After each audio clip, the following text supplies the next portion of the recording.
asilwe thina abawusilandela ngamuva abanye kodwa leli lizothona solilungisa ngoba yonke into siyenza peaceful ngoba uhalela ukusibopha futhi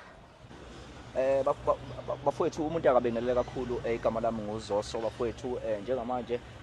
sifisa nje ukuthi sithole kabanzi mhlambe ngokuphawula nje kwamengameli of the Bhinqa Nation ungizwe Mchunu njengoba ke sizwile inkulumo kaPhumuzo Musaveni olaphana ke osebenza as South African State Security Agency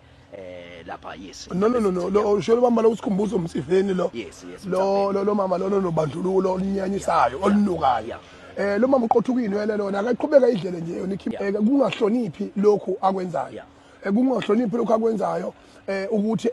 ethi ese official likamongameli minister in president akwazi ukuhlukanisa izinhlanga zaseningizimu Afrika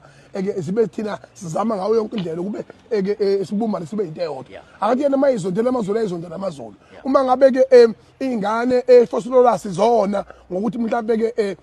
zimdimanda ukuthi akhuluma isiZulu lokho akusho ukuthi lokho unelungelo lokuthatha khwele phekwe ngoyama makona ingane hayi ukuthi usekona umzali wayo ngakho ke kubalekile ukuthi ngempela akwazi ukuthi ukhongolose wonke nomongameli wonke ngoba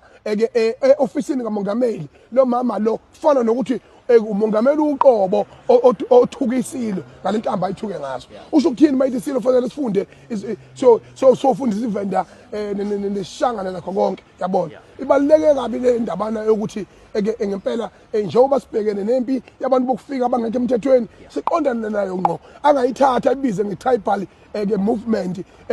ukuthi siyavunula thina usho wacima thina uye sinegapho si proud ngokuba amaZulu thina lokho akusho ucindezelo lomunye umuntu that must be very clear ngiyayinyanya kakhulu lento Zoso ngoba lo mama lona ngifanele ioffice kamongameli lihlawule esilweni ngoba ukhwele phekwe ekhanda lesilo lokakwenzile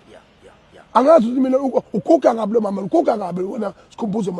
mama Chefeni ukuguga kabi khawula ke mhlambe ubungagcizelela uthini mhlambe kubaleke ngani ukuthi singacwasani mhlambe sihlukene ngokweinhlaka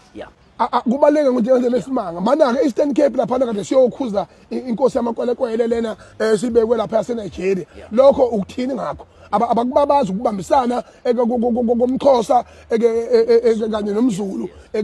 in Eastern Cape yonkana abakubabaza lokho eGoli lapha besimasha nezinsizwa lapha zaseLesotho ezinye insizwa